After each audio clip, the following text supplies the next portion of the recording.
Então, gente, boa tarde. Boa tarde. Muito legal. Tem pessoal da ATI do Governo do Estado, Arquivo Público, Paraíba, Pernambuco, Liber, Rio Grande do Norte, ele de qualquer lugar. Eu sou argentino brasileiro, Fernando Santa Maria Fluminense. A ideia aqui é a gente bater desculpa, conterrânea mexicana.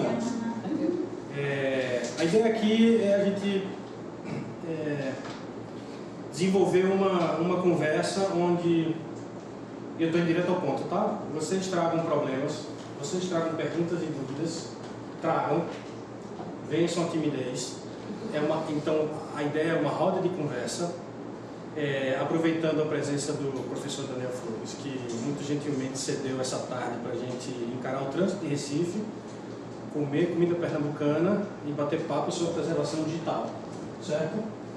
E até agora está tudo sendo mil maravilhas.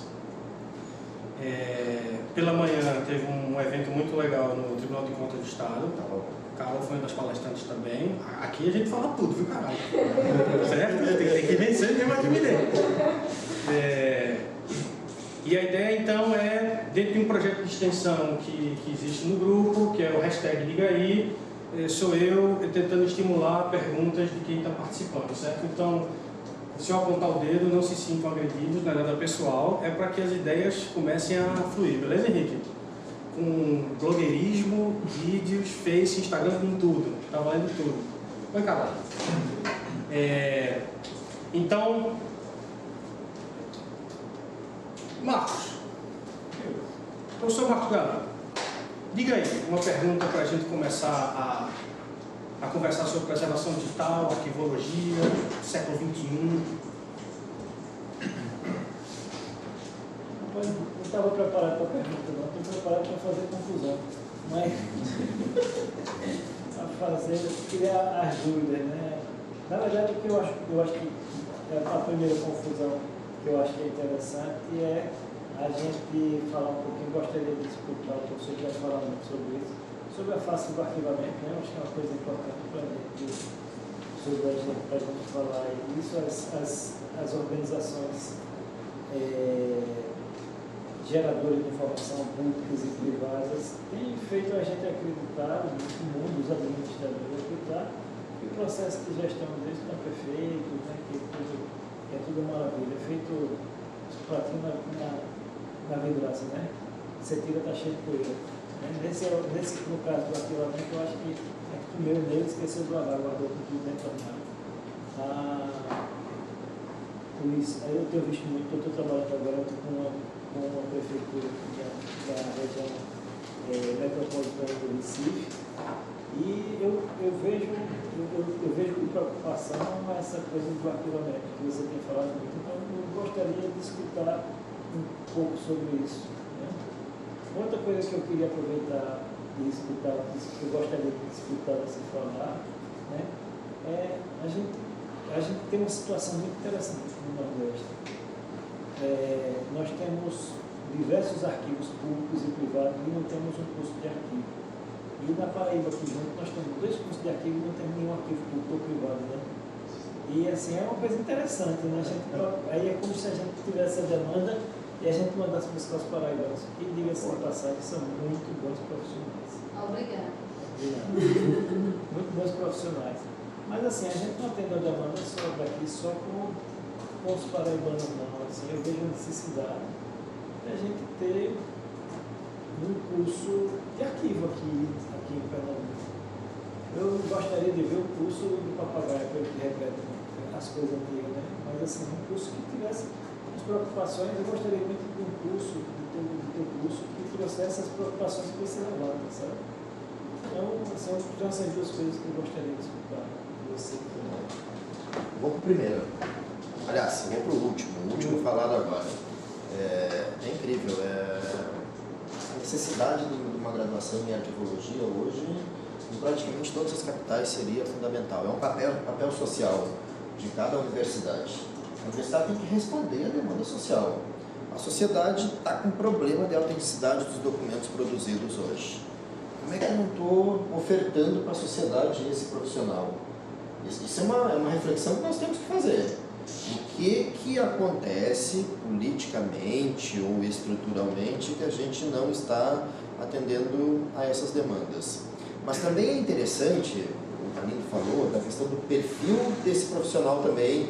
Isso é algo que a gente vai ter que discutir, porque você já deve estar sabendo que vem algumas... Quando a gente não oferece aquela demanda da sociedade, quando a sociedade demanda alguma coisa, rola disrupção. Isso é um fenômeno hoje. É transformação digital, é a grande onda no mundo hoje. A transformação digital, você sabe que na ciência ela está bem documentada, ela tem 2 desembocares. Ou ela é disrupção, ou ela é inovação sustentada. A disrupção, por mais que o nome possa parecer bonito, num primeiro momento é um produto mais barato, mais econômico, mas ele é afastado da ciência. Isso tem que ficar claro.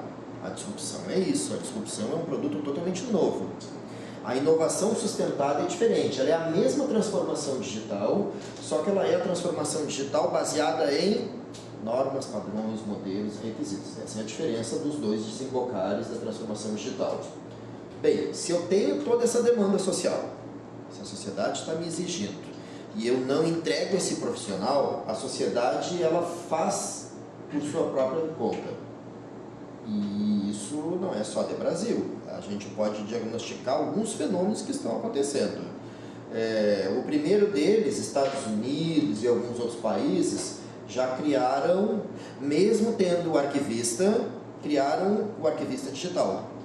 Talvez vocês já tenham conhecido esse fenômeno, o Digital Archivist. Eles dão um nome para diferenciar com preconceito ao arquivista.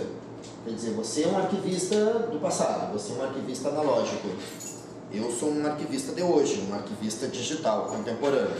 Esse é um dos fenômenos. O outro fenômeno que foi construído, já fruto desse gap que a gente não está atendendo, é o CAS. Não sei se vocês já ouviram falar do CAS.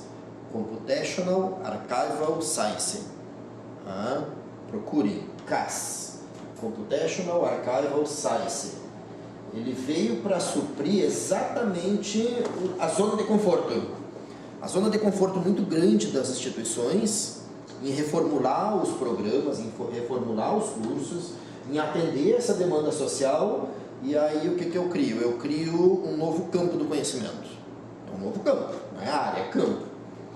E aí ele é moderno, ele é atual, ele visa formar um arquivista híbrido, um arquivista com TI, e aí o CAS começou a formar também bibliotecários com TI, museólogos com TI.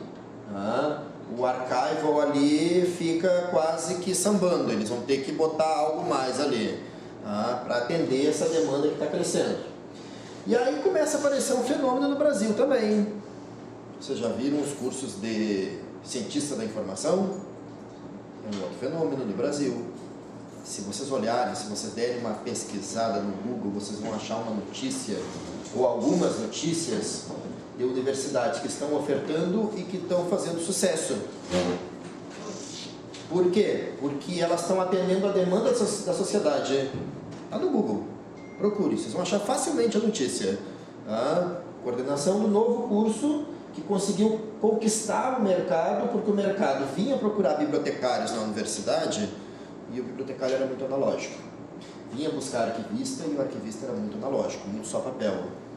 Vinha buscar museólogo da mesma forma. E aí então se cria uma nova graduação, ciência da informação, e aí a gente põe o quê? A gente põe exatamente aquilo que eu não consigo pôr naquelas graduações que estão muito engessadas, com muita zona de conforto. Então eu coloco modelo AIS, eu boto empacotamento, que é um padrão construído pela própria biblioteconomia, que os profissionais da computação usam, mas que a própria biblioteconomia hoje não está dominando tanto quanto deveria dominar empacotamento. Os alunos da graduação da Bíblia hoje não saem fazendo pacote digital de preservação. Mas é algo criado na essência da Bíblia, foi criado na Locke, na Biblioteca do Congresso Americano, por bibliotecários. Então, o que acontece? A gente leva lá naquela graduação e aquela graduação acaba suprindo aquela demanda social, mesmo que não tenha regulamento na legislação brasileira. Porque a legislação brasileira é formada por profissão regulamentada. O que é regulamentado? É o bibliotecário, é o arquivista, é o museólogo e assim por diante. Então a gente quase que tira uma área de pesquisa e transforma a área de pesquisa em área de formação. É muito diferente. Pesquisa e formação são coisas totalmente distintas. Mas isso é aquele fenômeno que a gente disse: se eu não atendo a sociedade dá um jeito. E às vezes a sociedade é a própria academia.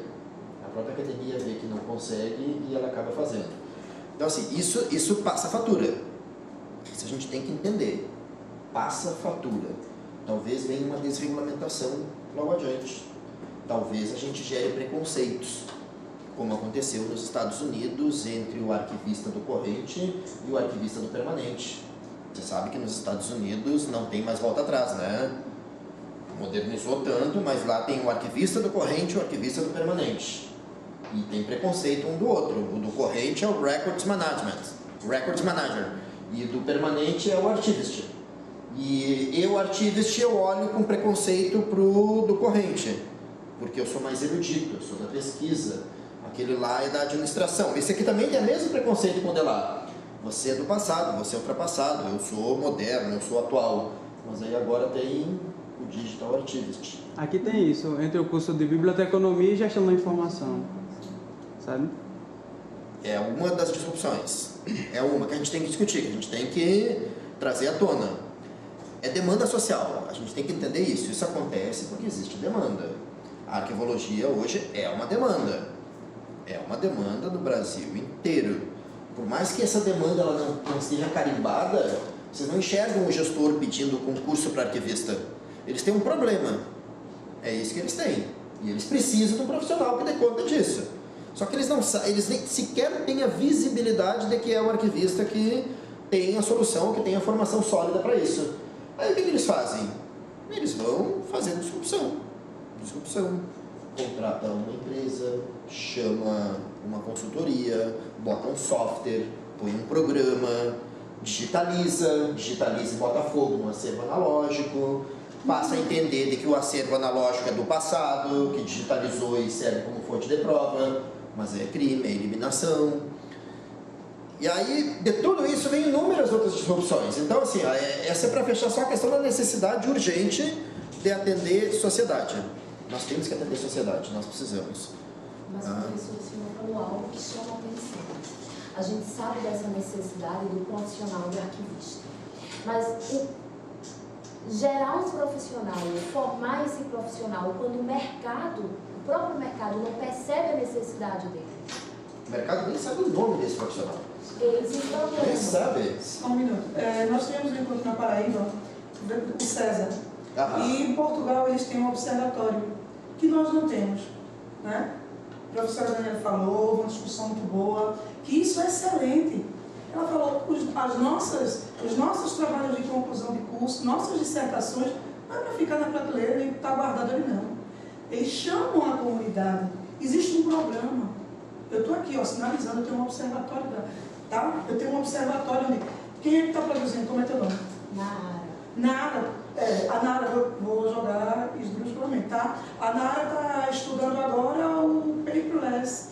Ela está estudando essa mudança. Então, quem é que está querendo? Qual a empresa que está querendo fazer esse diálogo com a universidade? E isso é fantástico, porque isso aí vai casar isso aí. E nós não temos isso. Falando do Brasil, principalmente daqui, que eu não vou falar da instituição agora, nesse momento, depois com o professor, que já vai concluir muito tempo. Tá? Então, isso aí quebraria. Né? Pelo menos isso é o que eu sinto, é o que eu percebo. Se não conhece, por que não conhecer? Por que esse muro? O que é que traz, faz fechar tanto esse mundo acadêmico? Como é que a sociedade vai te conhecer? Nesse caso, a gente tem o problema não só com o curso de arquivista. O próprio curso de biblioteconomia apresenta esse bloqueio de mercado. Né? Então, a dica, no caso, seria a sua sugestão, a ligação universidade-empresa. Traz! Anuncia, é a propaganda. Eu tenho um profissional para isso. Mas eu, pelo menos, eu vejo muito assim, que os próprios profissionais, eles não se mostram. É o mesmo caso da gente que tem também o curso de gestão da informação. também para o curso de gestão da informação, a gente também tem essa dificuldade das pessoas realmente entrarem no mercado enquanto gestores de informação. Então, eu acho que, por exemplo, os alunos fazendo um estágio, eles têm que mostrar aquela empresa, eles têm que tentar mostrar quem é aquele profissional, o que aquele profissional pode fazer naquele ambiente. Então, tem muito disso. Tem a academia, mas também tem o próprio aluno ou profissional também mostrar o mercado de trabalho, que ele existe e que ele é necessário. Quem fica cola. O pessoal de gestão que vai para o estágio começa a resolver as demandas com práticas simples de organização da informação, fica. A empresa percebe a melhoria, percebe a mudança e contrata. Eu assim, discordo um pouco dessa visão assim, que não tem muito mercado, porque eu trabalho num arquivo e eu vejo que tem, por exemplo, uma demanda reprimida, tem gente que liga para lá pedindo, o próprio arquivo não tem um arquivista, mas se tivesse, querem, por exemplo, em Minas Gerais, eu tive conversando com o diretor do arquivo de Minas.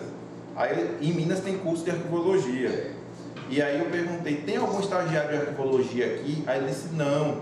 Aí eu disse, por quê? Porque ele disse, porque a bolsa que o governo paga é tão pequena que o mercado absorve, digamos. Para um menino estagiar no arquivo do estado de Minas vai ganhar 500. E o mercado já paga 1.500 para ele. Então ele disse, a gente não consegue estagiário da universidade porque o estado paga mal, digamos assim. Então, eu acho que às vezes é um pouco do que ela falou, às vezes o profissional tem que se mostrar também, assim, sair e mostrar, porque como ele disse, acontece. Lá no meu setor, a gente optou para só, como a gente não tem curso de arquivo aqui no estado, na parte que eu trabalho, eu pedi só o estagiário de biblioteconomia, que eu acho que é o mais próximo do que eu preciso.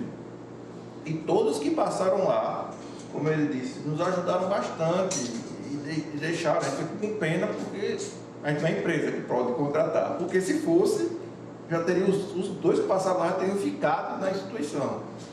A gente não tem esse poder de contratar, mas ajuda bastante. Então eu vejo que talvez é um pouco do que os profissionais têm que se mostrar um pouco mais, sei lá, eu concordo um pouco com o que a colega ali atrás, sair um pouco de dentro do muro da universidade e mostrar mais a necessidade que lá fora, eu acho que o mercado...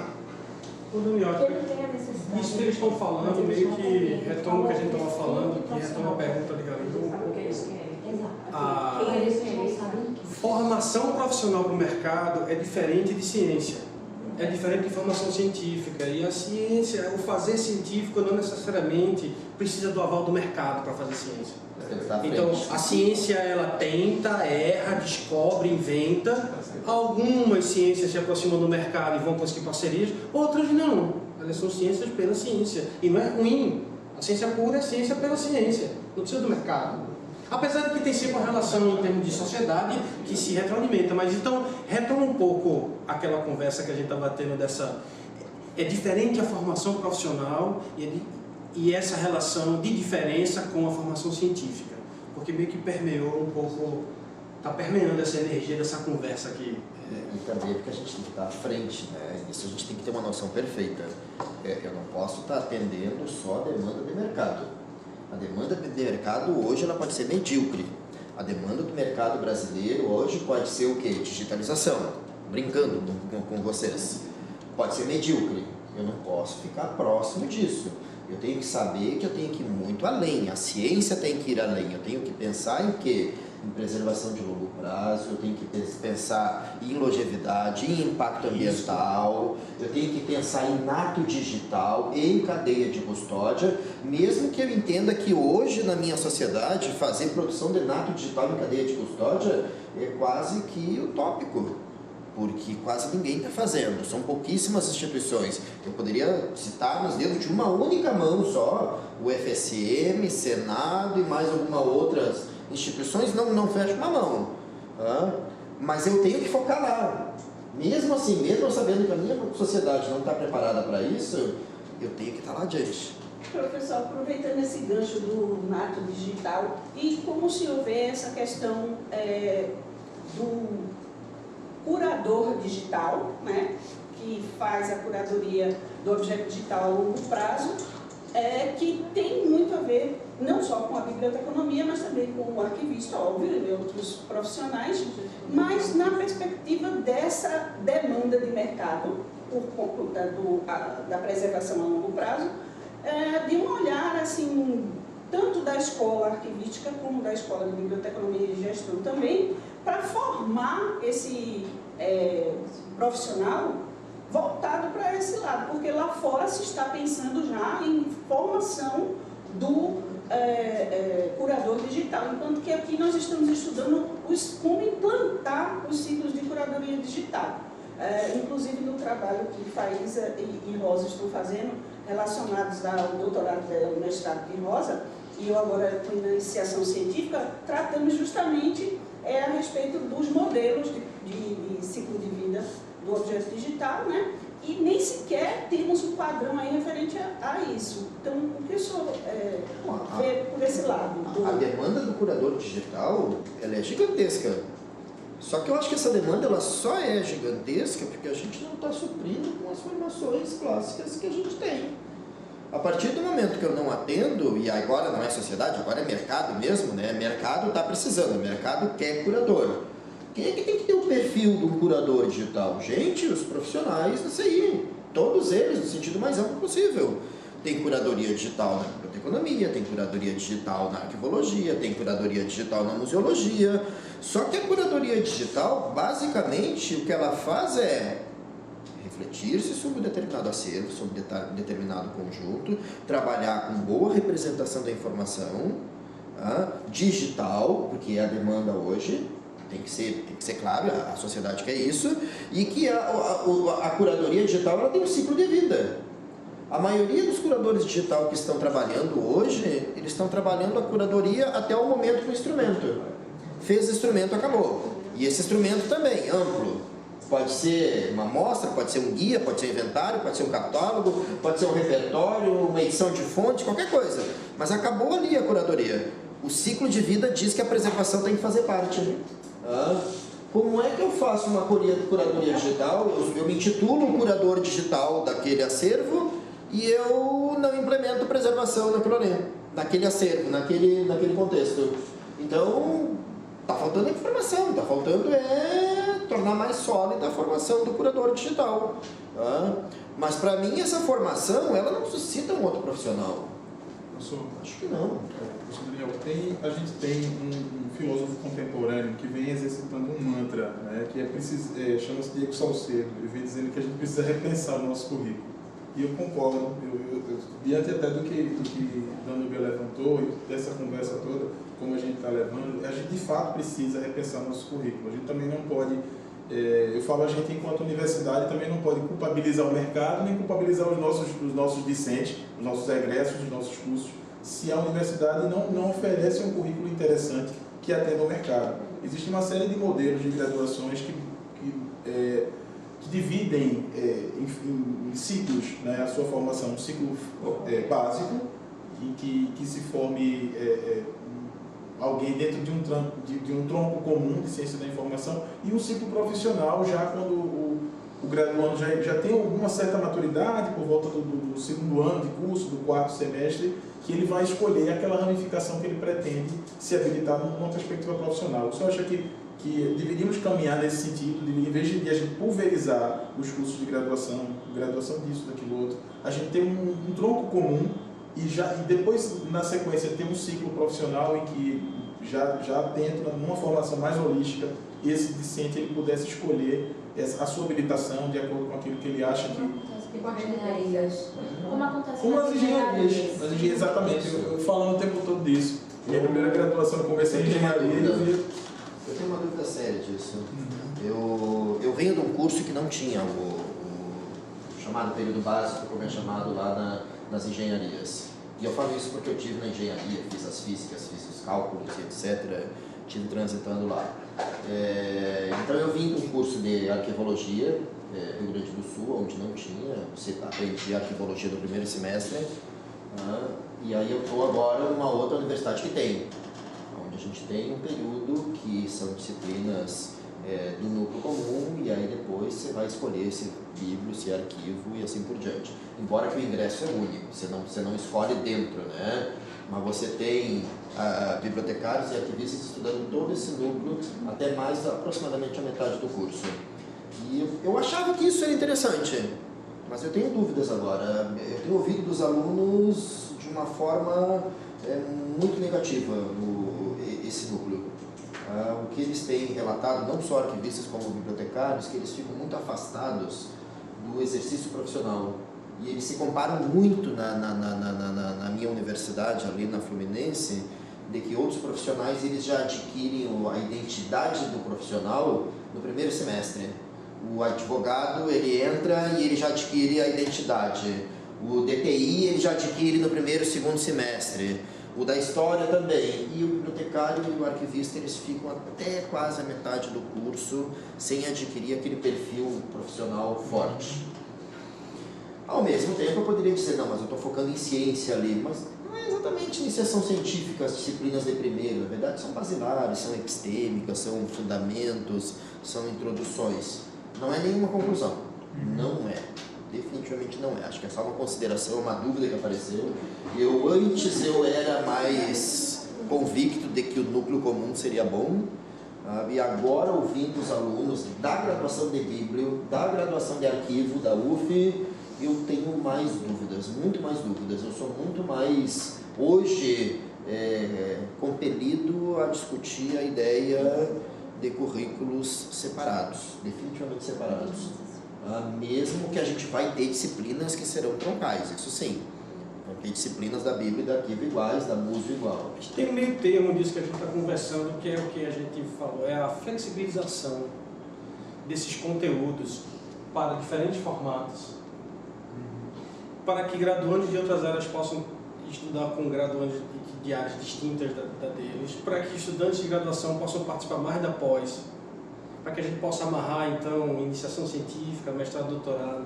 Então, talvez não é nem modelo A nem modelo B, né? Talvez é um modelo AB com uma liberdade de escolha, eu não sei até que ponto isso cabe, liberdade de escolha no sentido de flexibilização, que é uma palavra interessante, né? É como se o modelo A e o modelo B, agora no presente, e as pessoas falando dele no futuro, já é anacrônico agora. Mas que te desse liberdade em qualquer momento dessa formação, que eu não tivesse que ficar até o meio. Por isso flexível. Que eu não tivesse que ficar nesse ínterim até quase a metade do curso, para só depois eu poder ter esse contato íntimo com a profissão, né? Isso... Então vamos voltar à sua pergunta inicial, que porque o Marcos fez duas perguntas. Arquivamento. E aí eu não posso... Arquivamento foi a primeira. Vai entrar. Eu entrei na questão da formação, da graduação. E vamos ver sobre arquivamento. E eu passei o arquivamento. Gente, o arquivamento é a questão mais troncal hoje. Porque o que está acontecendo é um problema muito sério. Arquivamento é um imperativo jurídico, isso tem que ficar muito claro. Arquivar é e sempre foi imperativo jurídico. Quer dizer, arquivar tem um procedimento, tem uma metodologia. E nessas demandas que apareceram no mercado, da sociedade, de que tinha que arquivar o documento digital, e que, olhem só, o que às vezes na TI rola um diálogo. Faltou esse referencial da arquivologia, da ciência da informação, para nos dizer o como. Faltou o profissional. E aí a gente fez de que forma? Colocou um metadado, colocou um tag, colocou uma etiquetinha. Está arquivado, não está arquivado. Isso acontece, essas são as disrupções que vão acontecendo por falta do profissional, por falta da sociedade oferecer. Mas aí todo mundo fez, não é à toa que os sistemas que estão aí, PJE, o SEI, o Assentamento Funcional Digital, o Tucujuris, o EPROC, que domina processo judicial, mas todos os sistemas do Brasil hoje, eles estão mentindo para as pessoas. Eles mentem para o magistrado, eles mentem para o advogado, eles dizem que está arquivado. E o mais contraditório ainda é que arquivar em documentos analógicos já era assim de importante. Quando você arquivava um processo, tinha um procedimento de blindar aquele container tipo documental composto e ele vir para o arquivo. No ambiente digital, isso foi mais regrado ainda. Isso teve que ir, a arquivologia teve que ir lá na biblioteconomia e perguntar para a biblioteconomia, dialogar, como é que eu empacoto? E a biblioteconomia respondeu através do Baggage. Isso é outra coisa que a gente tem que dialogar, isso é pacote, isso é empacotamento. Quem criou o empacotamento foi a Bíblia. Quem criou o empacotamento foi a Locke, a Biblioteca do Congresso Americano. Só que quem é que faz empacotamento hoje no Brasil? Os profissionais de TI e os bibliotecários não estão sabendo empacotar. Eles nem sabem o que é empacotamento hoje, eles não fazem empacotamento hoje nas suas aulas, na sua graduação. A gente pega um profissional tanto de Bíblia quanto de arquivo e ele não sabe fazer pacote. Mas eu acho assim, que eu acho que tem muita limitação tecnológica. Eu tentei fazer um empacotamento do METS. E aí eu entrei em vários programas baixei vários programas de empacotamento referenciado aos metadados METS. E quando eu fui rodar, fazer o empacotamento, juntar os metadados com o arquivo, aí eu me embananei nos sistemas. Porque eu tinha que casar o sistema que preenche os metadados com o sistema que armazena, conectar com... Aí eu me embananei. Então, eu acho que falta muito a questão da abordagem tecnológica, tanto no curso de gestão da informação, quanto no curso de biblioteconomia. Porque o aluno, quando vai sozinho, o negócio... Eu diria que falta aula. Porque ele é tão simples. Prática.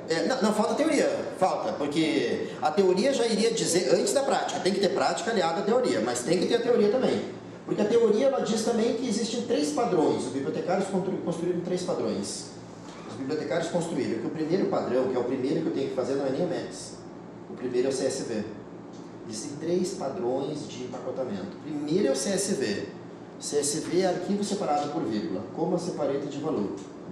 Eu faço um separado por vírgula sem ter editor nenhum, nem planilha. Eu crio uma pasta chamada Fotos do Daniel, ou Livros do José, e largo 3 livros lá dentro, ou 3 fotos lá dentro. Livro 1.jpg, livro 2.pdf, livro 3.tif. E aí eu vou lá e crio um arquivo de metadado. E aí a literatura, aí a teoria. A teoria diz que esse metadado tem que estar dentro de uma pasta específica. Os bibliotecários criaram isso. A pasta tem que ter que nome? Alguém lembra? Alguém sabe? A pasta metadata. A pasta metadata, minúsculo. E dentro da pasta metadata.csv. É isso que os bibliotecários criaram. Tudo regrado, um padrão internacional. Um padrão que a TI domina. A TI usa, os bibliotecários não estão usando o que os próprios bibliotecários construíram. E aí eu vou largar dentro daquele metadata.csv arquivo por vírgula. E aí a regra que os bibliotecários também construíram diz que tem que ter a primeira coluna do CSV, tem que ser file name, né? Tem que ter um título file name. Tem que escrever exatamente assim, file name. File name, vírgula. E aí eu largo os metadados da Brincore, dizendo sempre DC antes do nome do metadado. DC.title, DC.subject, DC. Por quê? Porque ele é da Brincore. Depois que acabaram os da Brincore, eu quero botar mark. Larga os mark. Depois dos mark, eu quero largar ISAD. Larga os 26 ISAD. Tudo isso é título. E aí na linha de baixo, dou um enter, sem editor nenhum, na mão. Dou um enter e vou colocando fotografia 1 JPEG, vírgula. Primeiro metadado era DC title, título dessa foto. Fotografia do evento de discussão, diga aí. E aí eu vou colocando os metadados. Acabei de fazer o pacote. Vou para o nível 2 que os bibliotecários construíram. O nível 2 seria um XML com DTD. Bom, evoluiu com DTD. Eu já tenho que definir o padrão DTD. Tem que definir as tags, as etiquetas. E aí você foi no último, você foi no METS. O METS é o fim. O METS não é nunca construído por um ser humano. Por quê? Porque o METS é quase como se fosse uma programação orientada a objeto.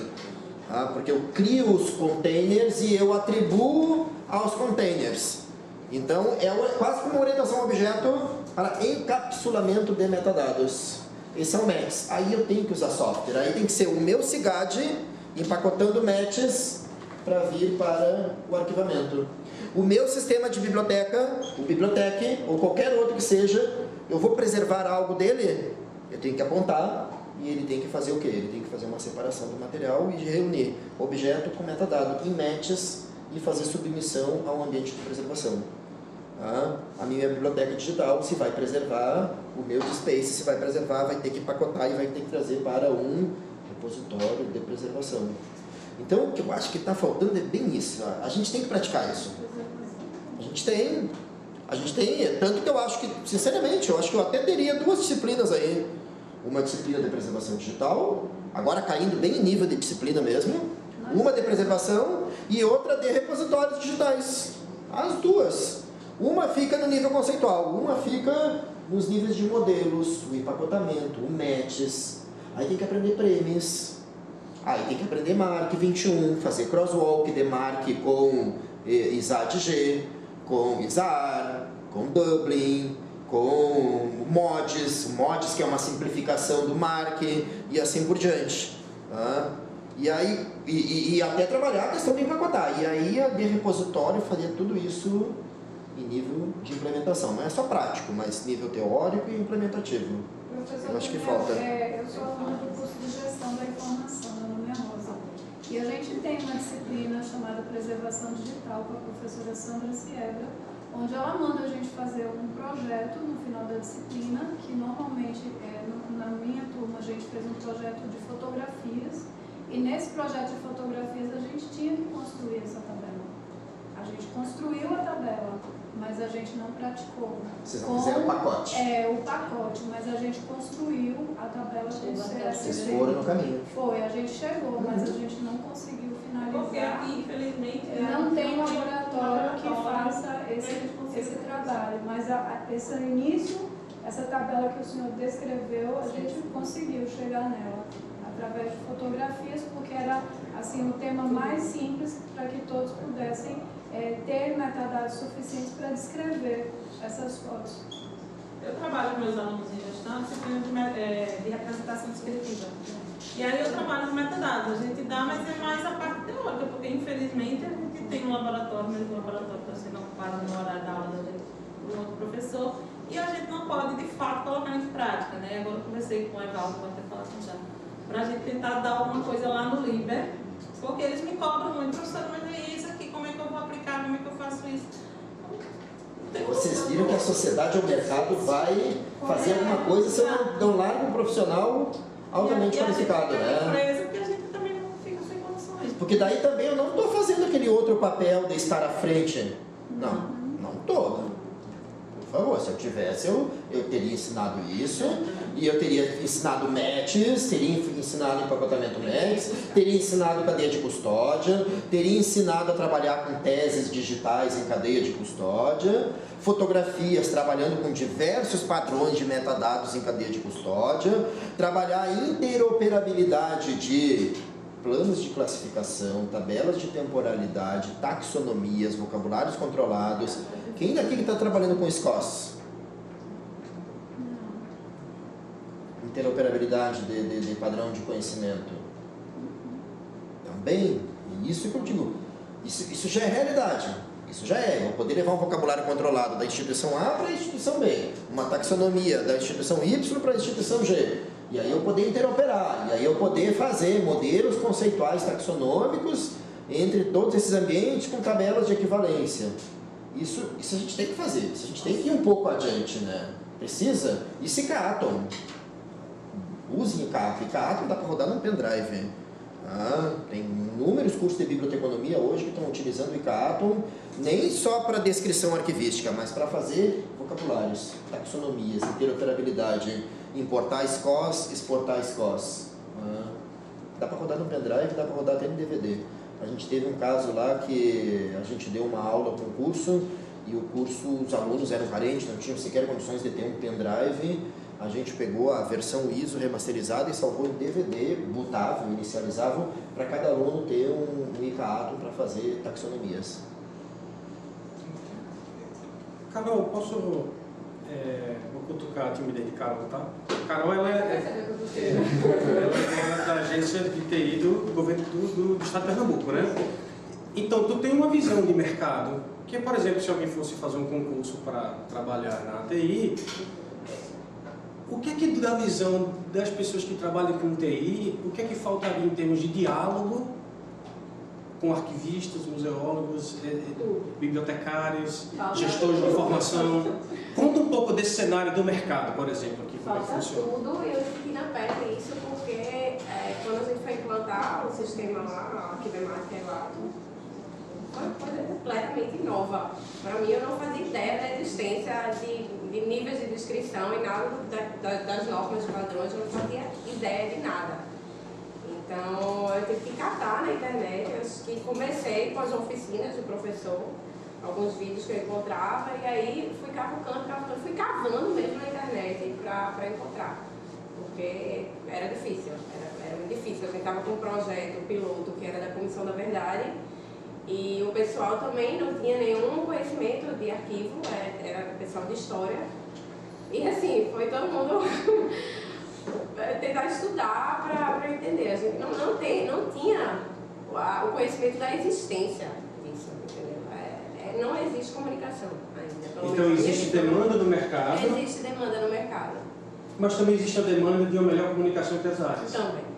E aí eu posso fazer uma pergunta do TI como nosso curso, nosso departamento, fazer uma parceria com vocês e a gente ter umas experiências, uma vivência, conhecendo estágios, não só de estágio, mas a própria professores levando a gente lá e a gente antes da formação, curso de verão, sei lá, uma prática, porque prática é tão curto que a gente acaba não vendo tanto, mas desenvolver esse diálogo aí com o pessoal do CCI. Essa ideia é ótima, essa ideia. Você consegue mão de obra e a gente consegue conhecimento. Eu não respondo pela TI, mas assim, eu posso tentar estimular lá dentro. Ótimo. Eu vou tentar estimular. E aí fica aí para os professores também. Lá, enquanto nós estávamos numa palestra no TCE, eu já abordei lá mesmo a respeito dessa provável parceria entre nós, inclusive com a parceria do Liber em relação à digitalização de obras que eles têm lá, mas não tem um equipamento também. Então a gente já começou a bater um papo, eu já passei seu contato para o professor, e quem sabe, né, a gente consegue. Veja que é uma ansiedade. Deixa eu te contar uma coisa antes. Já que vocês estão estudando já a preservação digital, vocês têm a distinção clara entre a preservação digital focada em estratégias, que era que a gente fazia antes, e a preservação digital sistêmica, que é que a gente faz hoje, focada em ambientes, normas, padrões, modelo AIS, modelo SAI. Como é que está isso? Como é que vocês têm vivenciado isso hoje? A pergunta é para vocês. Para todos? Para todos, para qualquer um. Nós estamos no grupo de pesquisa da professora Sandra Sierra de Curadoria Digital, nós estamos trabalhando justamente em uma ferramenta que possa criar um padrão para ser utilizado, ofertando para o mercado um passo a passo, um manual, como você vai poder implantar a curadoria digital, que em alguns lugares, na maioria dos casos, das instituições que praticam essa curadoria, eles acham que estão fazendo curadoria, mas na verdade é só preservação, ou seja, não tem descrição, não tem um planejamento, não tem a intencionalidade de fazer a preservação desse dado, esse objeto digital, não tem uma equipe preparada para isso e principalmente quanto à questão dos padrões para que isso possa ser, você consiga fazer a cadeia do ciclo de vida girar e sempre haver aquela renovação, aquela manutenção, tudo que você tiver para atualizar, os softwares, os suportes, esses padrões de interoperabilidade. Então, hoje que nós estamos trabalhando no grupo, e as meninas podem falar mais sobre isso, né, principalmente Faísa, que fez até artigo do Enancib, é justamente a respeito dessa, tentar mostrar essa diferenciação e, ao mesmo tempo, enquanto pesquisadores ofertar para o mercado esse produto que seria o quê? Uma forma, uma padronização de manter a descrição dos processos. Isso, um passo a passo mesmo. Mas enquanto modelo, norma, vocês estão com o modelo AIS, vocês seguem algum outro modelo? Não, você está falando enquanto o departamento do programa curricular, que a gente está oferecendo informação, ou com os grupos de pesquisa? Em geral, tem dois níveis aqui muito claros, né?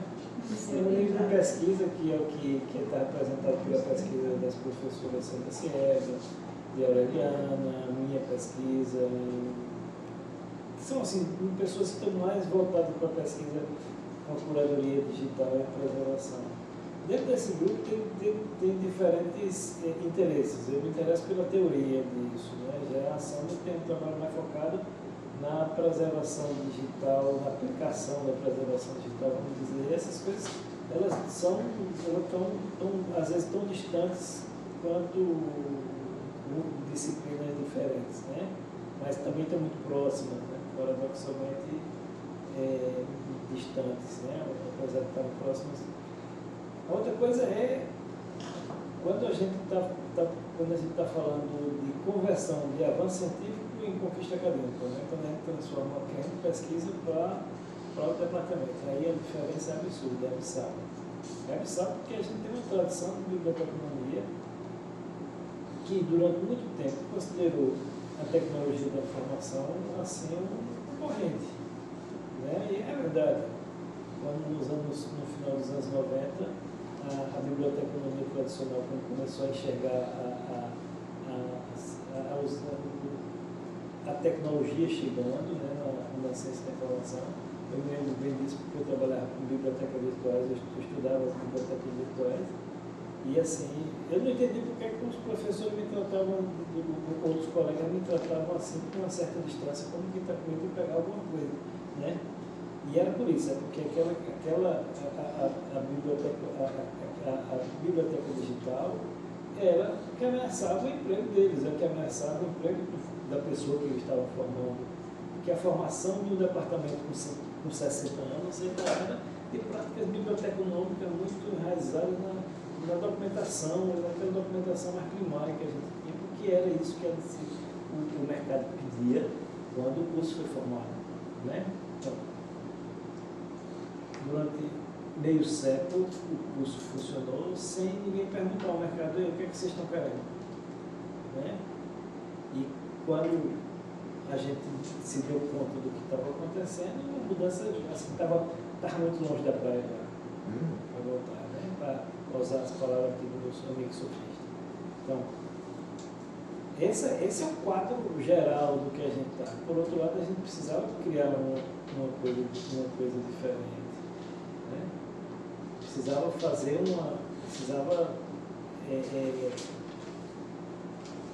atualizar o que a gente estava oferecendo. E nós temos aí alguns projetos de atualização que já tem mais de 20 anos, né? Mas vencer o próprio departamento dentro das suas próprias barreiras, coisas dentro da tradição que foi formada, isso é uma coisa difícil. A gente está batendo na porta deles há muito tempo, né? Esse projeto da formação do curso de arquivo, por exemplo, deve ter aí quase, deve estar beirando os 10 anos que a gente está batendo e a gente não consegue um acordo. Um projeto pronto. A gente não consegue um acordo para começar a conversar, né? E você vai com os colegas do departamento, o que é que está acontecendo? Não, vamos fazer, só que ninguém faz. Ninguém quer. É uma situação que a gente precisa de um suporte externo, precisa que quem está fora, como a TI, como o colega que está de fora, como você, tem que balançar o departamento da gente. Isso é importante, é necessário ter uma demanda social aí para isso, né? Então, a gente, voltando para a preservação digital, a gente entende que quando a preservação digital, a preservação digital foi criada, ela tinha uma demanda muito marcante, né? Você tinha um conjunto de tecnologias que estavam tentando se estabelecer e encontrar um local hegemônico, né? Para dizer, olha, vamos explorar o mercado com isso e em função disso a gente criou uma quantidade enorme de formatos, de experiências que não vingaram, mas que produziram registros preserváveis, que precisam ser preservados. E é natural que nessa primeira fase a gente tivesse isso que você está chamando de estratégia, eu acho que é isso que eu interpreto como isso, né? Que a gente precisava de estratégias como a migração, como a refrescamento, encapsulamento, esse tipo de coisa. Bom, essa fase acabou. Essa fase a gente tem, hoje a gente já sabe qual é a tecnologia que funciona e que não funciona. Tecnicamente, a gente precisa cada vez menos de preservação digital. E eu gostaria muito de chegar um dia e dizer que a gente não precisa de nada de preservação digital. Ela vai estar preservada como se ela tivesse uma pedra aí. Né? Eu estou falando de uma situação desejável, né? que vai acontecer. A gente sempre vai precisar disso, só que a gente mas aí vem a ciência, essa inovação da pesquisa e que passou da preservação focada em estratégias e abre um leque conceitual, que é a preservação sistêmica. Porque daí a preservação digital, quando ela estava focada nas estratégias, ela era pequena. É uma presunção chamada de pequena, já era gigante. Mas ela era pequena porque ela estava focada nisso. Migrar, converter, emular, refrescar e etc. E acabava aqui. E era um processo contínuo, quase que de enxugar gelo, segundo alguns autores. E aí, quando entrou a preservação digital sistêmica, ela abriu os horizontes demais. Porque daí entrou dentro da preservação digital modelo. Entrou o modelo AIS, entrou a ISO internacional, entrou, não é o como fazer, é o que fazer, né? Aí é que tá, muda o foco, quer dizer, é o que, é um modelo, e aí se eu for fazer, eu vou utilizar aquilo lá. E inclusive lá fora ela foi chamada, na literatura inglesa, Active Digital Preservation. No Brasil ela entrou como preservação digital sistêmica. Ela abre demais. E eu tenho visto pouco no Brasil. Mas aí eu achei isso onde eu quero concluir. Eu acho que é exatamente, você descreveu bem exatamente isso aí, sabe? Só que eu acho que cada vez menos ela vai ser preservação. Porque a preservação, isso é, para mim, está muito claro que isso era um label que cabia muito bem no começo do século XXI, no final do século XX. Mas, assim, que hoje, 20, 30 anos passados, isso cada vez mais a gente está dentro da ciência de gerenciamento de manutenção do que de preservação propriamente dito. Eu acho que cabe o termo preservação, mas se você procurar, do ponto de vista semântico, o conteúdo que cabe dentro de preservação, cada vez ele fica mais desconfortável dentro do que a gente faz, e cada vez mais confortável dentro da área de gerenciamento, né? Que é isso que você está chamando de preservação sistêmica. É verdade, é uma preservação sistêmica. Isso não é ruim, não, isso é bom. Isso é ótimo, isso é o que a arquivística sempre fez. A gente sempre fez gerenciamento, né? A gente fazia preservação e conservação nas emergências, né? Então a gente está pensando isso. Bom, o que é que a gente pensa disso em pesquisa, né? Que a gente não consegue trazer ainda para cá. Eu consigo desenvolver na pesquisa no laboratório e levar direto para o mercado, mas não consigo desenvolver na pesquisa e colocar isso na cadeira. Não consigo, a não ser que eu faça isso disfarçadamente. Porque se eu tiver que mudar o conteúdo da cadeira, eu tenho que mudar o projeto do curso. Não é que é absurdo. Né? Onde a gente devia... Isso é absurdo. A gente consegue fazer uma pesquisa de alto nível, uma pesquisa avançada aqui, mas eu não consigo mudar uma disciplina que vai formar esse pessoal que está lá. Então, o que é que eu faço? Eu vou para o mercado, eu formo o arquivista que já está contratado lá, e a gente leva o que a gente desenvolve aqui em cima, a gente leva para lá. Mas eu não consigo fazer isso de uma forma diferente. Né? Então, assim, concluindo, né, eu acho que a gente precisa de coragem, precisa de determinação para fazer isso, precisa de determinação para entender que, assim, que o tempo do Zé Dax Herron, né, o tempo devora tudo, qualquer coisa. Quando ele passa ali, a gente tem que ir atrás dele, a gente não pode ficar parado. Né? Então, essas coisas que eram sólidas no passado, que hoje se consumiram, elas precisam ser renovadas e a gente precisa levar para esse pessoal que está cobrando, para atender quem está do outro lado. A gente precisa levar uma formação mais moderna, mas a gente falta para a gente, no meu entendimento aqui do departamento, determinação e coragem para fazer isso. Sabe? Eu acho que... Gestão da informação está estudando o modelo AIS? Tá. Ele não estuda diretamente, ele estuda dentro de algumas cadeiras. A gente não tem uma cadeira modelo AIS. Não tem uma cadeira, por exemplo, a gente não tem uma cadeira de padronização, que eu acho que deveria, pelo menos isso tanto, né? Sandra trabalha com um modelo de curadoria. Eu estou trabalhando com o médico, mas em prêmios. Fala pra cá, vai.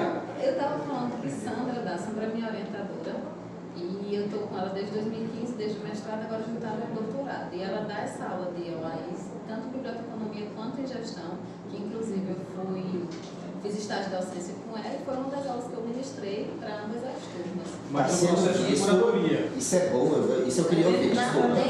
Está sendo visto no curso de biblioteconomia. Gestão e biblioteconomia. Bom, na aula dela de preservação, que ela... Porque é atípico isso no cenário brasileiro. Na maioria dos cursos de Bíblio, o modelo AIS não vem sendo abordado, nem teoricamente, conceitualmente, nem praticamente. A gente tem visto o modelo AIS mais na arquivologia, na museologia, gestão da informação e ciência da informação. Mas Sandra aborda na gestão. Está na Bíblia, isso é muito bom. Isso é uma repercussão do trabalho que é feito no Isso é bom. A professora Ana Elizabeth também aborda RDA e Dublin Core, que é uma disciplina dela de biblioteconomia. Está estudando RDA? RDA. Bom. RDA e tem uma disciplina agora. Dublin, vê alguma coisa mais... E RDA, esses dois, tá. No caso da disciplina da professora Ana Elizabeth. No caso da professora... Alguém falou prêmios aqui? É porque o trabalho meu para estudar o prêmios, matches, o MODES e o WPRO. Bom, matches também? O EAD. Tá. Então a gente continua com o desafio, né? Desculpa, vou falar. Não, continua. A gente então continua com o desafio, né? O que o Marcos Galeno trouxe. Então, de alguma forma, temos esse elemento de que a própria formação discente é anacrônica. Ela já é um aluno que... Já é um estudante que está se formando num modelo que tem uma relação muito forte com o passado e tem uma relação de muito desconhecimento com o futuro, né? Esse histórico que Galeno bem traçou, esse é o resumo. Eu sou fruto disso que ele falou, né? Então, eu participei e ainda continuo vendo a gente conversou um pouco sobre isso. Eu continuo vivendo essa dificuldade eu tenho muita dificuldade de, pegando um gancho de Galindo, que é, eu tenho coragem, eu só não sou um corajoso estratégico. Eu tenho muita dificuldade de montar estratégia com a minha coragem, entendeu? Eu sou um péssimo articulador nesse sentido, assim. Mas aos poucos eu vou aprendendo a estratégias. Isso, e a como mostrar que historicamente é o que ele falou, o tempo está aí, tá? E a gente tem que ir junto com ele. Enquanto ele a gente também é. A gente vai junto, não dá para parar e ficar na melancolia. A zona de conforto é sedutora. Pois né? Fala um pouco sobre isso então, essa zona de conforto. A zona de conforto é maravilhosa, ela é fantástica, ela é boa, né? Ela nos dá segurança, é algo que eu já mexi, é algo que eu estava trabalhando. E aí toda vez que eu tenho que sair da zona de conforto é um problema sério. Veja só, essa abordagem que o senhor falou sobre OAIs, prêmios, METs, eu consegui pegar um pouco na minha pesquisa PIBIC. Porque quando eu fui pesquisar preservação digital, vi que a metodologia era limitada, só encapsulamento, só backup, enfim. Aquelas quatro... O incrível, foi ótimo você tocar nisso, você foi pesquisar. É incrível como ainda na literatura internacional nós temos literaturas atuais nesse enfoque da preservação ainda. A preservação não sistêmica. Sim. Não tem essa tarja, essa categoria, mas é uma preservação que diz que eu faço preservação digital hoje, pleno 2018, migrando, regulando, refrescando, virtualizando, etc. Quando que, na verdade, isso tem um problema sério. A Bíblia, o OAIS é Bíblia. É isso que está parecendo estranho, parece que o OAIS está ficando só arquivo. Porque o arquivo, sim, arquivo introjetou pela sua necessidade, pela manutenção da cadeia de custódia, mas o modelo é um modelo da Bíblia também, e é um modelo da Múzio também. Então é incrível como até na literatura de hoje, você pesquisou e a gente ainda tem encontrado isso. Textos de 2018 que não falam em Active Digital Preservation. Eu não vou falar de 2018, porque eu não peguei nenhum arquivo sobre isso, sobre preservação digital em 2018. Mas eu cheguei a fazer testes com MEDS, para fazer um encapsulamento, que é uma da parte um processo da OAIS, e eu senti também dificuldade com premis, porque quando eu fui verticalizar o conhecimento sobre premis, eu fiquei naquela zona de um conjunto de conceitos e de práticas da preservação digital. Mas, se eu fosse, por exemplo, correlacionar o premis dentro de um projeto de preservação digital, teria um sistema específico para fazer isso? Tem. Se eu puder recomendar, eu recomendo três alternativas. A primeira alternativa é o Arquivemática. Alguém aqui já trabalhou com Arquivemática? Já, né? Sim. E ali também. Gente, o que a Arquivemática faz? Quando eu capto um conjunto de objetos, a primeira coisa que ele faz naquele conjunto de objetos é gerar um MEDS. Ele é um elaborador de MEDS. A Arquivemática é um criador de MEDS. Tanto que se eu mandar no pacote um CSV para ele, se eu botar uma pasta com objetos e um CSV, vocês viram que ele gera lá dentro o MEDS? Então ele é um conversor de CSV para MEDS também.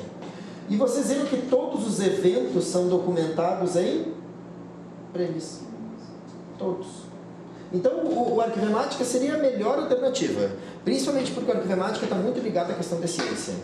O Arquivemática tem como escopo de desenvolvimento, ele não pode implementar nada que não esteja homologado pela ciência. Isso é regra da política de desenvolvimento da Artefacto.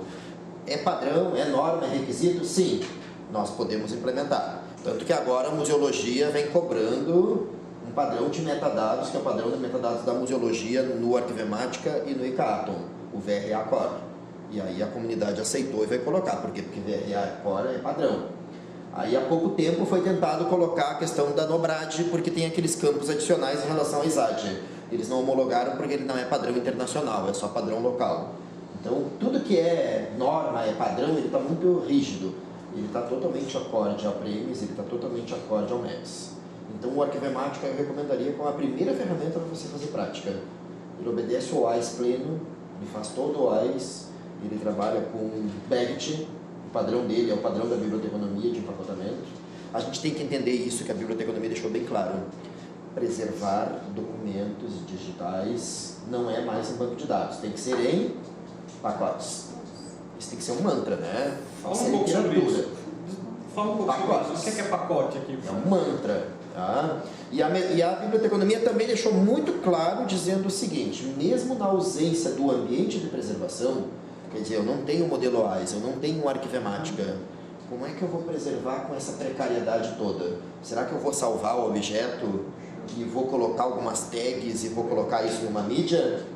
Não, você vai fazer pacote. É isso que a biblioteconomia diz. Então, a pergunta que eu fiz, que eu vou fazer novamente, eu não tenho, vou num contexto em que eu estou isolada, eu não tenho Arquivemática. Ou Arquivemática não existia até o momento.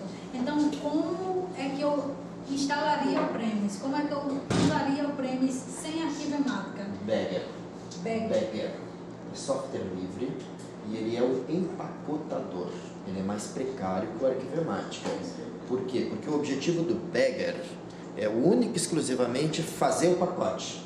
É homologado pela Biblioteca do Congresso Americano, pela LOC. Tá? Tem disponível para download, é software livre. Isso é para aquela pessoa que não mexe com o sistema computacional, ele não programa, ele não compila. Tá? Você pega o Bagger. Agora, se você é da TI, nem vai pelo Bagger. Vai na Wikipedia e digita lá Baggit. Baggit. Tá? Aí você vai achar o código em Java, você vai achar o código em C, linguagem C, em PHP, em Python, em Lua, em tudo que é linguagem. Escolha a sua linguagem, aquilo é o empacotador e eu vou fazer os meus pacotes com aquilo ali. Mas tem que ter a dimensão do seguinte, esses empacotadores, eles são chamados empacotadores off-site. Eles só fazem o pacote e acabou. Você diz, eu tenho objeto aqui, metadado aqui. Criou o pacote, acabou. O Arquivemática é muito mais. O Arquivemática tem que ter guerra para matar a formiguinha. Nesse pacote ele gera o checksum? Gera o checksum. Gera o SHA 225 fora do Arquivemática. Inclusive ele é um preparador para o próprio Arquivemática. Porque daí o Arquivemática não vai precisar fazer o pacote. Só vai verificar. Porque ele já vem o pacote e aí eu vou olhar o checksum a partir do Bagger. Tá? E tem muita gente que tem feito os seus próprios empacotadores no próprio SIGAD. Eu pego o código, eu vou lá, eu pego, meu sistema está sendo feito em PHP. Então eu vou lá, eu pego o código PHP, está lá disponível na Wikipedia, coloco dentro do meu sistema, o meu sistema de biblioteca, o meu sistema de gestão de documentos, o meu SIGAD, o meu sistema de processo administrativo, o meu SEI, e vou empacotar de acordo com a minha regra de negócio. Ele vai fazer a mesma coisa, mas vai obedecer à literatura da economia, do Baggit. Como é que é a regra? No diretório principal, objetos, ou dentro de uma pasta /objects. Tanto faz, ele funciona dos dois jeitos. Os metadados dentro de uma pasta chamada metadata. As derivadas numa pasta chamada /access. As miniaturas numa pasta chamada /thumbnails. E assim por diante. Tudo está regrado. Tudo é biblioteconomia. Tudo é biblioteconomia. A biblioteconomia criou essa regra se chama Baggit, e é a regra de empacotar. E é uma regra que mesmo sem ter o sistema, eu posso fazer esse pacote, porque eu tenho certeza que ele vai ter acesso no futuro. É esse que é o padrão de preservação da Bíblia, mesmo que off-site. Mas, se eu puder melhorar, é claro, aí eu entro no ambiente sistêmico. Por isso que o ambiente sistêmico ele é tão legal de estudar hoje, porque ele muda todo o viés. Você pode fazer sem sistema, com quebra de cadeia de custódia, não tem princípio de não repúdio, porque você pode alterar aquele conjunto, não tem a égide de um sistema controlatório, você não sabe o que foi feito.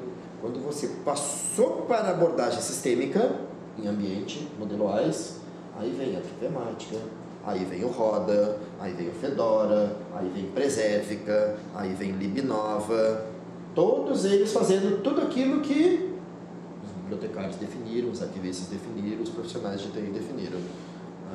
Por isso que eu recomendo Arquivemática. Use a Arquivemática. Nem que seja só para você ver a elaboração do pacote. Nem que seja só para você apontar. Lá eu tenho as fotos, aqui eu tenho o metadado, e aí eu quero um pacote gerado no fim. Depois que gerou o pacote, desliga a Arquivemática. Use, abuse Arquivemática. Deixa eu uma mudança radical aqui. Tu quer trazer alguma problemática da tua realidade lá? Traz. Mas eu não esqueci. Daniel, sentimos sua falta do CNA, viu? Muita. Demais. Olhe, ficamos. Gente, eu queria muito estar lá. Poxa. Mas assim, o evento da Colômbia, eu estava na Colômbia exatamente no mesmo período e foi assim, foi impressionante. Eles estão aplicando exatamente tudo isso na administração pública lá. Tudo. Eles estão conseguindo aplicar. Custódia, estão conseguindo. A estratégia deles foi a mesma estratégia que o Tribunal de Justiça do Distrito Federal fez, o TJDFT. Alguém aqui viu o ECAATO do Tribunal de Justiça de Brasília? Eu vi uma postagem no Facebook contando essa história aí. Olha, até porque a experiência deles é muito linda. Eles não foram para o fazer. Eles disseram assim, o fazer ele não é longevo. Eu posso fazer, muda o presidente do tribunal e o outro presidente do tribunal arrasa com tudo, acaba tudo. Eles emanaram política de alto nível, antes do fazer, antes do ICAAP e antes do Arquivemática. Tanto que até a questão do arquivamento, que a gente já picotou 2, 3 vezes, que o Guigalito até saiu, eles emanaram uma política, resolução 2 do Tribunal de Justiça, obriga em 180 dias o Tribunal de Justiça a fazer arquivamento do PJE, do processo judicial eletrônico. E aí Colômbia está fazendo exatamente isso, emanar política de alto nível, porque ela é duradoura. Muda a administração, tem que fazer. cumpra-se. Não tem mais aquela briga que tinha arquivo TI, biblioteca TI, sabe? A TI dizendo que não é prioridade e a Bíblia querendo fazer e entrando em choque e se desgastando dois profissionais. Não, acaba tudo isso. Agora é política alto nível. Política institucional. Isso. Pronto, está emanada, tem que cumprir. Cumpra-se. Eu creio assim, pelo menos é o que eu percebo e trazendo para a minha realidade, que é esse mundo aqui. Quando se diz política alto nível e eu vou caminhando aí com o jardim, com você e tal, então eu vejo todo mundo dando as mãos, fazendo isso que você está trazendo. Eu pergunto, onde você está agora, a tua universidade, eu não sei qual é a realidade dela, vocês têm diálogos com não só o acadêmico, como o administrativo, quem é que está produzindo TI nessa universidade? Onde é que se nivela esse grau de conhecimento? Tipo, eu achei fantástico, poucas pessoas sabiam também, eu percebi no CNA, a Bahia ela fez um trabalho muito bacana sobre o SEI, que é o sistema eletrônico, e o CIPAC, que é o que está caindo agora em nova realidade, que eu não sei de vocês, esses órgãos, o que é que está acontecendo. Porque isso está caindo em realidade de... CIPAC vai começar a arquivar na arquivemática. Espera. E aí o que é que ocorre? Aqui nós não temos diálogo algum. Não existe diálogos. Não existe, de forma alguma. Tá? Por isso que eu estou falando, por isso que eu falei com o professor logo no início, ele disse, o que é que você vai trazer? Rompe isso, pô, aproxima a gente, traz o administrativo, sabe? Apresenta, porque não dá uma disciplina aí, vai convidar, vai lá no teu administrativo, quem é que conhece, quem é que sabe? Você sabe, PDFA, você fala isso, você chega ali no administrativo, ninguém sabe. Eu briguei muito para colocar um assentamento, foi muita briga, por próprio Galinho, eu peguei o processo que não para ele ter saído, eu endossei lá no despacho, o quanto era pertinente. Rapaz, eu estou caminhando com o que eu tenho, estou conseguindo, certo? Entre aspas, porque assim, quando enviamos nossas perguntas, o planejamento ele retorna de maneira não tão clara, tá? Por exemplo, um dos problemas que tivemos essa semana, vocês mais ou menos estão percebendo, né? Porque são coisas que estão acontecendo, sistemas, a tecnologia pura no nosso dia a dia e está tudo solto. Colocamos um processo e simplesmente o próprio sistema ele embaralhou toda a documentação. Não me pergunte como. Eu quero entender. Eu estou aguardando a resposta. Agora sim, antes de você pode até voltar depois na temática. Só para fechar um pouquinho. Tá. Que houve várias discussões e eu solicitei muito um espaço para justamente ter a nossa memória preservada aqui. Eu solicitei para devagarinho, vamos trazer aqui de mal. Na verdade, só ficou nos pedidos. Tá? Por isso que eu estou perguntando, porque se tem uma política, eu vou agregar esse meu pedido, o que é que a Cristina está pedindo? Sabe? Se eu tenho um corpo que participa, tem docente, tem discente, tem administrativo, tem aqui um grupo. Que grupo é esse? Eu chamo de quê? Vamos dialogar com o que está vendo. Vamos trazer ciência para fazer a verdade do que está acontecendo no meu dia a dia. Eu estou mexendo com nossas vidas traidores, né? Exatamente. E que está indo para o espaço. Que está mexendo com a pessoa física, que a gente estava conversando no almoço. Você tem toda uma coisa que eu queria aproveitar, um fio ótimo. O servidor não está sabendo de nada disso. O cidadão, o funcionário da instituição, ele não está nem aí. Ele acredita que nem uma pesquisa que eu apresentei, não apresentei a pesquisa, mas eu comentei hoje de manhã. Quem estava lá viu que eu falei daquela pesquisa que a gente fez, o cidadão na porta dos órgãos públicos. A gente pesquisou, isso é o nosso grupo lá de pesquisa, do Observatório de Documentos Digitais, a gente foi pesquisar com o cidadão e é incrível como para o cidadão ele acredita piamente de que tudo que rola dentro do órgão público está dentro de todos os patamares de boas práticas, normas, padrões, modelos e requisitos. E quando a gente fez essa pergunta, a gente também insistiu, estava na nossa metodologia, investigar se era por quê. Se era porque era órgão público, se era porque a esfera era alta, porque a gente investigou na frente de uma Receita Federal, na frente do INSS, na frente de outros órgãos, mas também em prefeitura. Então, para saber se de repente eles não acreditavam mais porque era órgão federal. Sabe? Não é. Eles acreditam porque é o órgão público e porque tem especialista da temática dentro do órgão. Isso é incrível, ele acredita por isso. Então, olha, vamos fazer derivadas aqui, vamos fazer elucubrações. Se realmente o cidadão, ele acredita que está tudo ok, porque tem profissional qualificado lá dentro, arquivista, bibliotecário, museólogo, profissional de TI, tem alguma coisa que a gente não está fazendo legal. Será que a gente pode fazer essa inferência? Eu acho que sim. Mas vamos seguir. A partir disso, a partir do momento que eu estou dentro de um órgão, que eu sou arquivista, que eu sou bibliotecário, que eu sou CI, que eu sou inúmera outra formação, que eu sou TI também, e eu vejo que o meu cidadão não sabe que ele está trabalhando com um documento, que a mera adulteração daquele documento de caráter permanente é acometimento de crime, e eu não digo para ele, cara, eu não estou fazendo qualificação interna. Se eu não sensibilizo, se eu não faço uma oficina, se eu não faço aqueles treinamentos que tem dentro das universidades, dos órgãos públicos federais como um todo, que são progressão funcional também, e eu não aproveito para ir lá na PROGEP, na Pró-Reitoria de Gestão de Pessoas, e ofereço um treinamento nesse sentido, eu tô negligenciando também, também elucubrando, sem chegar à conclusão, mas elucubrando com senhoras. Também, a partir do momento que eu sei que hoje tem uma lei de acesso à informação que deveria estar muito mais empoderada pelos cidadãos, pelos usuários, para pedir acesso de documentos, e parece que não caiu a ficha no Brasil ainda. A lei de acesso chegou tardia no Brasil, é isso? Chegou muito antes nos outros países, chegou muito tarde no Brasil.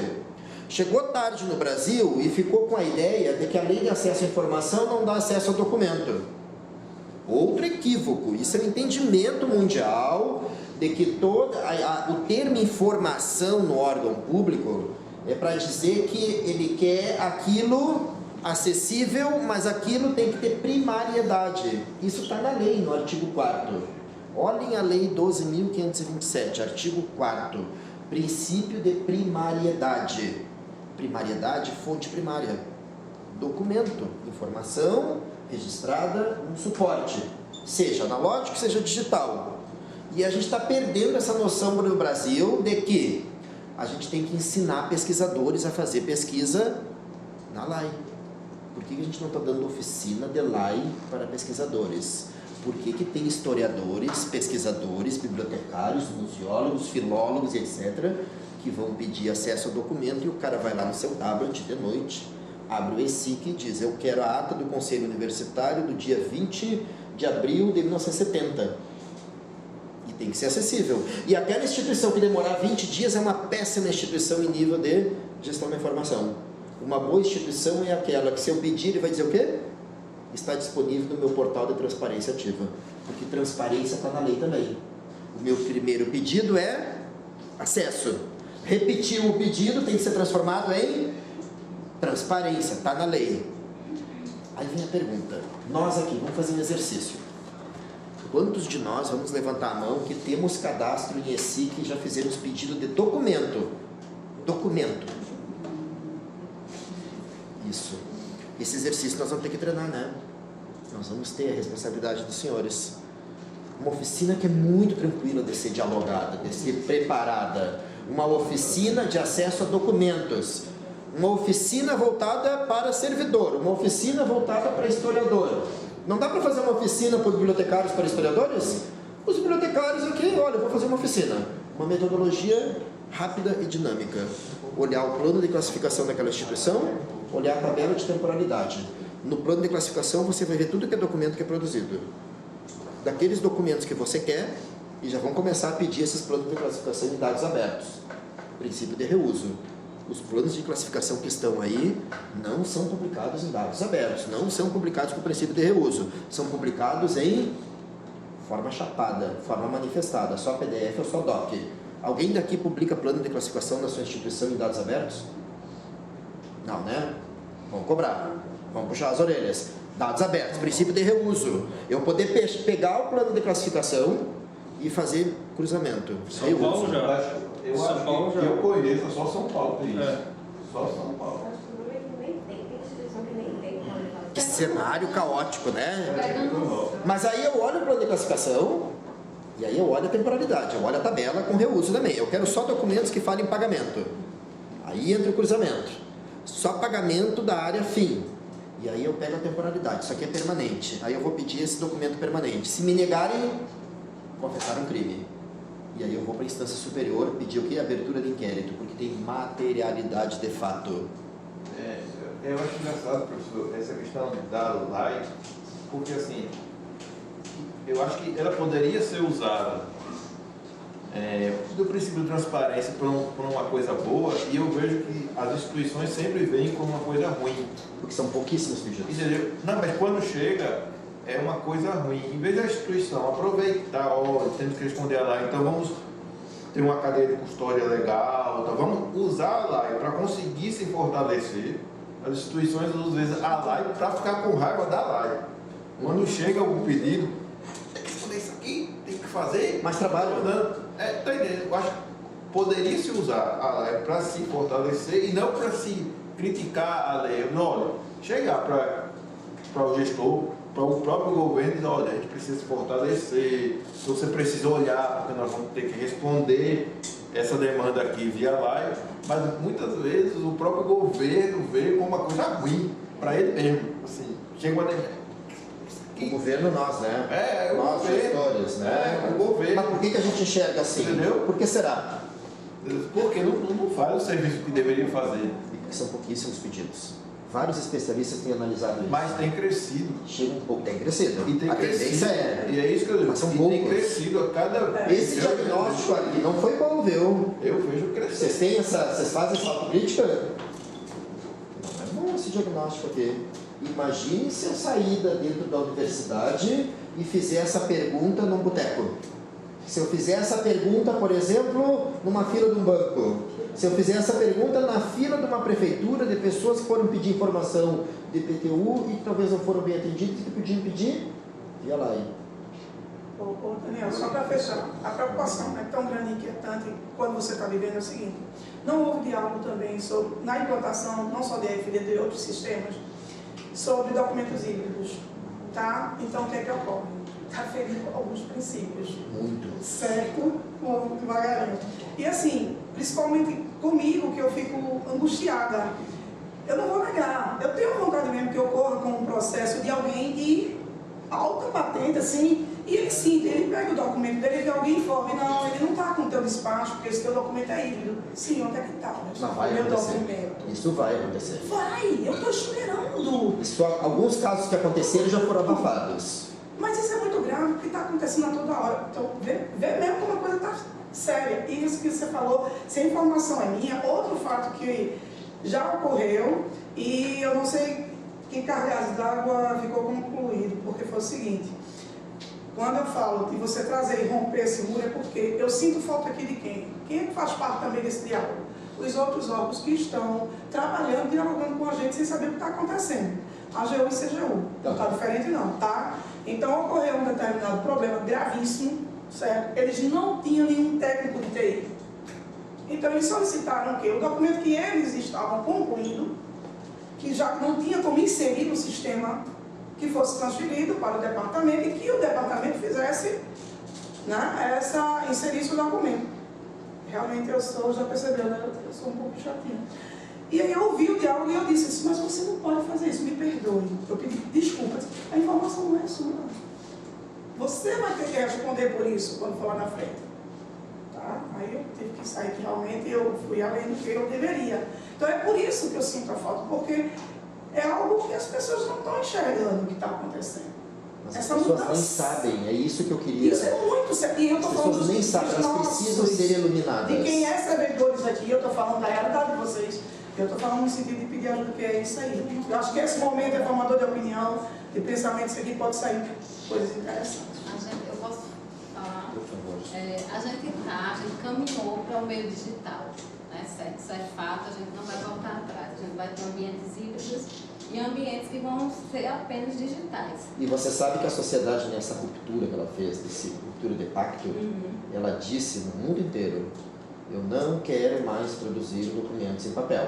Certo, mas Tá. aí a gente ainda tem esse documento em papel em alguns órgãos. Eu sou servidora municipal e fico encantada com o mundo digital, tanto que pesquiso sobre isso. Só que no meu acervo, no acervo do qual eu trabalho, ainda estou lá. O documento em papel ainda na fase de organização, ainda não construí minha tabela de temporalidade, nem meu plano de classificação, porque a minha documentação estava numa terceirizada quando eu assumi esse cargo esse concurso lá, essa documentação estava toda terceirizada, então o que chegou e foi dado para mim, ó, você agora vai organizar o arquivo permanente. Me deram uma garagem de uma casa, e compraram estantes deslizantes, botaram ar-condicionado, olha aí, seu arquivo agora vai trabalhar. E aí, essa realidade toda de mundo digital, nem de perto chegou lá nesse órgão. Por quê? Porque até para se criar o sistema, com tudo que eu já venho estudando, né, de arquivologia, já tinha ouvido falar em arquivemática, RDCA, tudo que a gente já vem estudando, né, Arquivo Brasil, cheguei e disse, ó, eu preciso de um sistema dessa forma. Aí o cara de TI, que é um cara comissionado, que não é um concursado que passou para TI, disse, mas você não sabe o que é que você quer não, quem tem que decidir o sistema aqui sou eu que sou TI. Eu disse, eu sei o que eu quero, eu sei o que eu preciso, eu estou lhe mostrando o que é que eu preciso disso. 3 anos, fiquei efetiva lá agora em agosto, e esse sistema nunca saiu do papel. Então, assim, é uma realidade que eu me encanto com o mundo digital, pesquisa, trabalho, estudo, preservação, curadoria digital, mas que na minha prática, lá no setor que eu trabalho, lá no órgão que eu trabalho, ainda estou no documento analógico. E a falta de sensibilidade é tão grande dos gestores, seja o meu gestor imediato ou o meu gestor que está acima do meu chefe mesmo, né, o imediato que está acima, que ó, não tem espaço, não tem infraestrutura. Agora que eu cheguei lá em 2015, vim conseguir um assistente administrativo para me ajudar lá nos serviços 1 ano depois, mais de 1 ano depois, e esse ano agora chegaram mais 2. Então agora até a organização física está começando a caminhar, porque uma formiga só não consegue, né, fazer tudo, a gente vai devagarzinho. E aí, quando você vê que eles não têm sensibilidade para o acervo físico, avaliando o digital, a gente tem um portal de transparência, o órgão tem um portal de transparência, onde isso é disponibilizado a parte financeira, né, da casa. Existia um projeto de digitalização lá em 2013, antes de eu chegar, e em 2015, depois que eu cheguei. Eles só se preocuparam em digitalizar a parte financeira da casa, que é a parte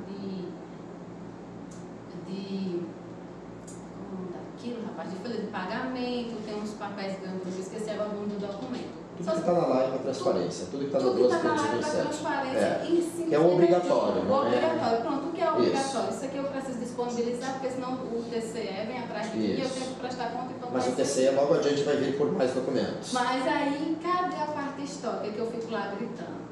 Um dos meus chefes, que agora já mudou, disse assim, eu pego aquela documentação que estava antiga do setor de contabilidade, bota aqui na praça e toca fogo.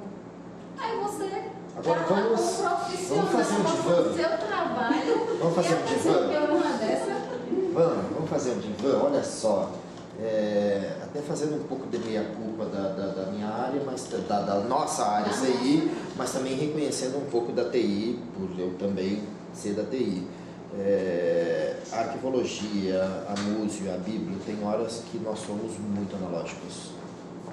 Tem horas que a gente resiste muito à TI, a gente passa uma ideia muito analógica para um profissional de TI. Isso é só para amenizar esse atrito que existe, Bíblia TI, arquivo TI, múseo TI. A pessoa que está lá, o cargo comissionado, nem de TI é. Entendeu? Se ele é apenas o chefe. Sim, ele está ligado ali. Mas é incrível como tem isso. Informação. Nós ainda utilizamos para fazer representação de documentos uma planilha do Excel. Nós ainda fazemos instrumentos de pesquisa no Word. Nós ainda fazemos interoperabilidade de plano de classificação, de tabela, de taxonomia sem SCOS. Nós exportamos o documento, vamos para outra plataforma e vamos no copiar e colar. Isso para um profissional de TI, quando ele olha, tem TI aqui, né? É chocante, não é? É muito chocante para nós. Sério, nós TI agora, quando nós olhamos isso na Bíblia e na arquivo, e até porque, sabe o que os profissionais de TI dizem? Nós, meus alunos de TI, eles dizem assim, poxa, eu estou estudando um modelo que foi criado pela própria Bíblia, pelo próprio arquivo, e o próprio profissional não está usando.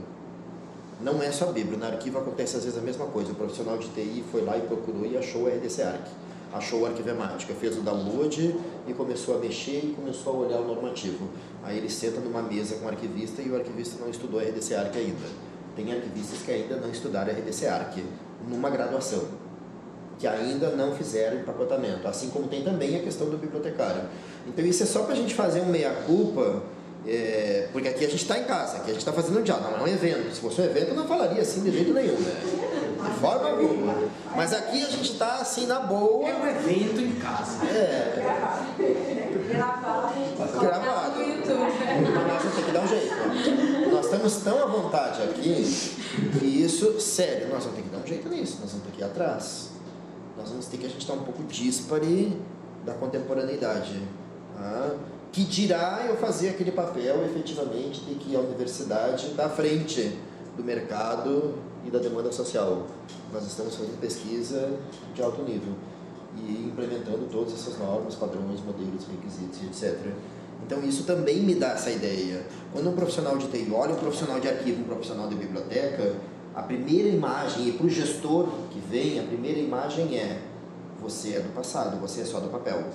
Está muito equivocado, mas é muito. A primeira imagem que vem é essa. Mesmo que você mostre o papel do profissional, mesmo que você mostre a importância da informação, a gente vai ter que superar. Sensibilize. Isso é o dever. Não, dá. Não, isso eu tenho experiência própria. Isso eu posso citar para vocês a questão da experiência da JEDI. A comissão foi criada lá na UFSM exatamente porque tinha esse atrito inicial, a TI não enxergava exatamente nem arquivo, nem bíblia, etc., com essa nova roupagem, e isso foi mudado. Tanto é que hoje existe um trabalho profícuo entre a TI faz plano de classificação, a TI apresenta sobre diplomática, vai para eventos. Eu acho que agora no CNA vieram analistas do CPD da UFSM apresentar trabalhos de afastamento de servidor, DAFD, eles estão dominando, eles estão lá, eu vi os trabalhos deles apresentados, eles entraram, eles incorporaram e agora eles reconhecem que tem uma nova arquivística aí acontecendo e uma nova biblioteconomia aí acontecendo. Tanto é que a UFSM está para tocar a questão da tese da dissertação digital em cadeia de custódia. Ou seja, interoperar, fazer arquivamento. O próprio aluno, quando submete a tese à dissertação, que é de caráter permanente, ela faz um pacote, ela vem o CIP, vem para a Arquivemática, arquiva, vira original e dissemina DIP lá no repositório institucional da biblioteca com um crosswalk de interoperabilidade. Isso a gente vinha conversando no carro. Isso está sendo feito. Essa é a nova roupagem, essa é a nova, não é nova, mas pelo menos uma nova abordagem, né? É a mesma. O nova se a gente ficasse inventando de criar novas graduações para substituir a Bíblia, substituir arquivo e etc. Né? Mas não, é a mesma ciência, é o mesmo referencial. Agora a gente tem essa demanda. Nós vamos ter que melhorar essa perspectiva nossa. Nós vamos ter que treinar, porque o cidadão não sabe, porque o servidor não sabe, porque o gestor não sabe que a vida dele está em risco. Sabe? Ele acha que ele bota um sistema digital qualquer para produzir nato digital e aquilo lá é autêntico. Ele acha isso. E, gente, quando esse sistema ainda vem do Ministério do Planejamento, é uma blindagem perfeita. Se veio do Planejamento, tá bom, o SEI está ótimo, do Ministério do Planejamento, o ministério mais importante de toda a administração pública. Para mim não, mas pelo menos né? Então, tem coisa errada nisso. A gente vai ter que sensibilizar. O gestor não sabe nem que ele está colocando a vida dele em risco. Nem ele não sabe que eu vou poder alterar um processo que ele foi objeto 50 ou 60 anos depois. Um comando SQL. Um comando SQL eu altero o documento e altero a trilha ainda do banco de dados. E quando você vai falar dessas coisas, diz assim, você não está acostumado a trabalhar aqui, não, você tem que se acostumar a trabalhar aqui, a casa não trabalha dessa forma. Professor... Tem que romper isso, tem que fazer treinamento. E aí é que entra essa amplitude que a gente tem que dar à formação da nossa área. Disciplinas mais complementares, disciplinas mais paralelas, sociologia, filosofia, direito e etc. E as atividades extensionistas que agora são obrigatórias. Cada vez mais eu tenho que dar essa abordagem. Agora, a gente precisa fazer esse meia-culpa. Realmente, a gente tem vários profissionais, isso sem dar nome de curso, sem nada. A gente tem vários profissionais que estão saindo hoje, em pleno 2018, díspares das demandas de mercado e da sociedade. Por mais que eu me afaste da ideia de mercado e eu fique com a ideia de sociedade, mesmo assim, na verdade, eu estou com uma formação ultrapassada que eu vou ter que atender.